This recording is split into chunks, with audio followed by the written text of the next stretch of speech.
So first of all, good day to everyone, to this conference of the dreamers, the people who the newspapers have always said nothing of what's said here will come true. There are a lot of insults that are hurled at those who support these principles, but the most outrageous is to call these dreams surreal.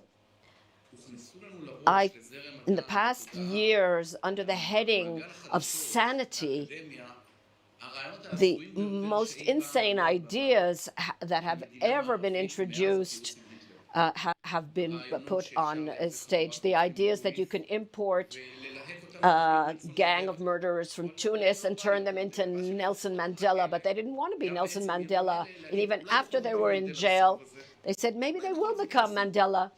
Maybe we can try again. Let's try withdrawing, giving our enemies arms and humanitarian trucks. Because this criticism is being heard here today, we need a little modesty. I'd like to say something about what the finance minister said about the day after. In the past, I used to say to the right, what's your alternative? We have proposed an idea that may be bizarre, maybe it's even a bad idea, but what's your alternative? What do you suggest? And I'd like to say something unpopular. You don't always have to discuss the day after. When Winston Churchill fought and he said, we'll fight on the beaches and so on, he made that speech in response to a constant call in the British press to say, what is your plan for the day after? What will you do with Germany? There's a big state there, millions of Germans. You can't kill an idea. Nazism is an idea. And Churchill gave his speech. He said, we have one plan, and that is to be victorious at any price. Anyone who asks you about the day after, they're not doing it because they're curious about what you're planning to do, but rather to frustrate your plans. But nevertheless, what is the plan? So I suggest not talking in the singular, but in the plural. Natan Alterman wrote after the Six-Day War an article that said, in face of an unparalleled reality.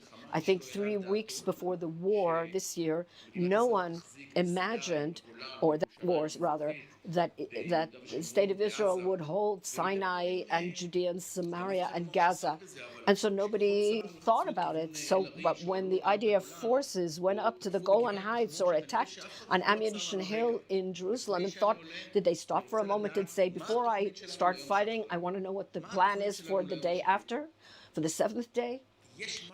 There is something a little bit pretentious and even arrogant, and I would say surreal, to try to force reality on ourselves. Nobody could have imagined on October 6th that we need to plan for a time when the vast majority of the Israeli population would support voluntary transfer or relocation of the people of Gaza, not one person even.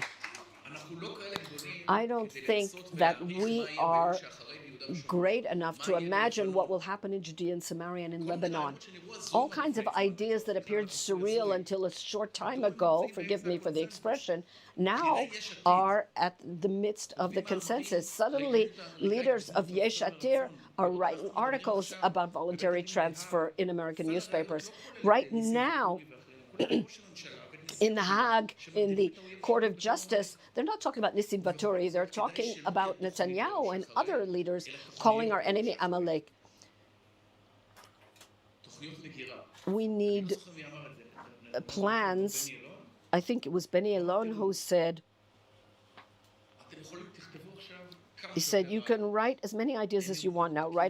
They will appear disconnected from reality, and they will gather dust. But one day, when the reality and the great spirit will make that drawer be opened and move the dust, there will be a number of plans that appeared fantasy at the time. You don't need you can have one politician make a suggestion and a think tank make other suggestions, and the reality will arrange itself based on one of the ideas.